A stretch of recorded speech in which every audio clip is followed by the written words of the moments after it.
স্ট্রাকচারটা আর কাঠামোটা কিন্তু স্টেবল হবে না, কাঠামোটা স্টেবল হবে না, হুড়মুড় করে ভেঙে পড়তে পারে। এক। দ্বিতীয় হচ্ছে সম্পদ, সেটা তো লিমিটেড। ধরো মাটির তলায় জল আছে, আমি এখানে পরপর একটা বিরাট লম্বা তুলে দিলাম একই ফ্লোর এরিয়াতে, ওই জল কি ততটা গভীর হয়ে যাচ্ছে? তা তো না। তার মানে বাংলার ঐশ্বর্য অনেক, সোনার বাংলা এমনি এমনি বলে না, কিন্তু তারও একটা লিমিট আছে। যদি স্বার্থপর বলেন, স্বার্থপর কেউ বলতেই পারে। এই তোমরা করুজের অরিজিন, ঠিক আছে, তোমরা এখন বাসে উঠে গেছো, এখন বলছো বাসে জায়গা নেই। হ্যাঁ বলছি, কারণ বাসে তো সত্যি আর জায়গা নেই। মানুষের স্বভাব তো এরকম যে বাসে উঠে বলবো এবার ছেড়ে দাও, বলি না আমরা। কিন্তু এক্ষেত্রে আমরা শুধু তাড়াতাড়ি গন্তব্যে পৌঁছানোর জন্য বলছি না, বাসে সত্যি আর জায়গা নেই। ফলে যারা কয়েক প্রজন্ম ধরে এই বাংলায় এসেছেন, থাকছেন এবং বাংলার সঙ্গে এক হয়ে যেতে চান, তাদের বলবো আসুন, যা কিছু আছে আমরা নিজেদের মধ্যে মিলেমিশে নিয়ে থাকি। আমরা নতুন ইম্পোর্ট করতে চাই না, নতুন ভাগিদার আর ইম্পোর্ট করতে চাই না। মায়ের কোলে আপনিও বসুন, মায়ের কোলে আমি বসবো, মায়ের কোলে আমার ভাই বসবে, কিন্তু মায়ের কোল থেকে আমরা ধরুন আপনিও হরকে যাবেন, আমিও হরকে যাব, কারণ নতুন একখানা ট্রেন এসে লাগলো এক্ষুনি, নতুন একখানা বাস থামলো এসে, এটা তো তার মানেটা কি? তার মানে আপনি যিনি জন্মেছেন এখানে, যিনি জন্মেছেন এখানে, যিনি বড় হয়েছেন এখানে, আমি যে জন্মেছি এখানে, বড় হয়েছি এখানে, আমাদের ব্যাকগ্রাউন্ড যাই হোক,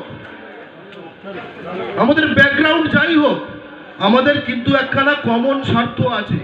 বাংলা পক্ষ আপনার শত্রু না, বাংলা পক্ষই আপনার বন্ধু, বাংলা পক্ষই এই পরিসর রক্ষা করার জন্য আপনার পাশে আছে একদম। এবং শেষে একটা কথা বলতে চাই, যে মালদার পিঠের কথা বললাম, মালদার পিঠের কথা বললাম, কি দেখলাম যে বাংলার যারা ভূমিপুত্র তাদের হাতে পুরো বিষয়টা রয়েছে, প্রতিটি স্টেপ। কদিন আগে প্রচন্ড বৃষ্টি হলো, ঝড় বৃষ্টি হলো মেদিনীপুরের দিকে, মনে পড়ে? খুব খারাপ সময় গেল, মনে পড়ছে? এই বছরই আমি সেখানে দেখলাম ক্ষীরপাইয়ের ছবি। ক্ষীরপাই কোথায়? ক্ষীরপাই মেদিনীপুরে, যা আমাদের এই বাংলার ফুল উৎপাদনের কেন্দ্র। ফুল উৎপাদনের, বাংলার ফুল সেটা আসে কলকাতায়, সেটা তারপরে বিক্রি বাটা হয়। এই যে ভ্যালু ভ্যালু চেনের কথা বলছি, দেখেছি যে হাওড়া স্টেশনে উঠতে গিয়ে সেখানে বিরাট ফুলের মার্কেট। এইটা কিন্তু পুরোপুরি আমাদের হাতে থাকতে হবে, এইটা একটুও হাতছাড়া করা যাবে না। যদি একটু হাতছাড়া হয়ে থাকে আমাদের তা ফেরত নিতে হবে, এবং ওই পুনর্দখল করার যে কোনো সংগ্রামে বাংলা পক্ষ পাশে থাকবে। আজকে এই মহতী রক্তদান শিবিরে এবং বসে আঁকা প্রতিযোগিতা আয়োজন করার জন্য সকল সভ্যকে শুভেচ্ছা। স্থানীয় ব্যাপারটা খুব গুরুত্বপূর্ণ, রক্তদান করবে কিন্তু যে আশেপাশে থাকে। আমরা কি অন্য স্টেট থেকে রক্ত আনি? ফলে এই মাটিতে যে রক্ত দিয়েছে, এই মাটি আপনার, এই মাটিতে আমরা যারা জন্মেছি আমরা সকলে ঐক্যবদ্ধ, কোনো ভেদাভেদ নয়। আসুন এই বাংলা আমরা নিজেদের জন্য রাখি। আনলিমিটেড জায়গা নেই।